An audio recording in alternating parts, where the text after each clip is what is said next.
আজকে কিশোর কণ্ঠ মেধাবৃত্তি 2025-এর রেজিস্ট্রেশন কার্যক্রম আনুষ্ঠানিকভাবে উদ্বোধন ঘোষণা করেছি।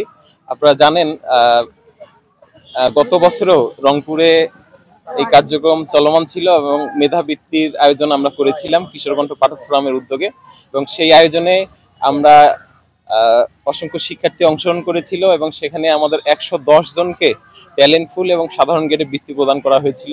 এবং সর্বোচ্চ মার্কস প্রাপ্ত যিনি ছিলেন, স্টুডেন্ট অফ দ্য ইয়ার 2024-এর যিনি নির্বাচিত হয়েছিলেন, ক্যান পাবলিকের ক্লাস 5-এর এক মেধাবী শিক্ষার্থী, তাকে আমরা ল্যাপটপ উপহার দিয়েছিলাম। এবছরও তার ধারাবাহিকতায় রংপুরে আমরা দ্বিতীয়বারের মতো কিশোর কণ্ঠ মেধাবৃত্তি 2025 উদ্বোধন করতে যাচ্ছি। এই রেজিস্ট্রেশন কার্যক্রম চলমান থাকবে আজকে থেকে ঠিক 1 মাস, অর্থাৎ অক্টোবরের 7 তারিখ পর্যন্ত, এবং পরীক্ষা অনুষ্ঠিত হবে, আমরা সম্ভাব্য ডেট ঘোষণা করছি 31 অক্টোবর। এবং যিনি সর্বোচ্চ মার্কস প্রাপ্ত হবেন তাকে অবশ্যই একটা ল্যাপটপ উপহার দেওয়া হবে। এছাড়াও প্রত্যেকটা শ্রেণীতে সর্বোচ্চ মার্কস প্রাপ্তকে পুরস্কৃত করা হবে। এছাড়াও আমরা 90% প্লাস যারা স্টুডেন্ট মার্কস পাবেন তাদেরকে ট্যালেন্টফুলে, এবং 80% প্লাস মার্কস প্রাপ্তদের সাধারণ গ্রেড এবং বিশেষ গ্রেডে আমরা পুরস্কৃত করব ইনশাআল্লাহ।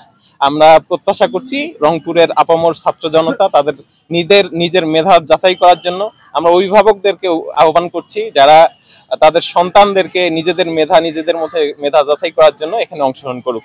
এবং এখানকার সিলেবাসটা সর্বশেষ বলে নেই, এখানকার সিলেবাস তার শিক্ষা যে ক্লাসে পড়ে সেই ক্লাসেরই পাঠ্য বই থেকেই 80% প্রশ্ন থাকবে, এবং কিশোর কণ্ঠের কয়েক মাসের থেকে অল্প কিছু প্রশ্ন থাকবে।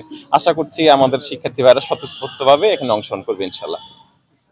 এই যে বৃত্তিপ্রাপ্তদের সর্বমোট 5 লক্ষ টাকার বৃত্তি প্রদান করা হবে, এটা কিভাবে প্রদান করবে? এখানে আমরা শিক্ষার্থীদের মাঝে যাদের ট্যালেন্টফুল এবং সাধারণ গ্রেডে বৃত্তি পাবে তাদেরকে আমরা ক্রেস্ট সহ আমরা তাদের হাতে বৃত্তি নগদ অর্থ প্রদান করব এবং সার্টিফিকেট প্রদান করব। এছাড়াও ল্যাপটপটা সেটার সাথে সংযুক্ত থাকবে। এটা এক কথায় যে আমরা সর্বমোট 5 লক্ষ টাকার মেধাবৃত্তি আমরা প্রদান করবো স্টুডেন্টদের মাঝে।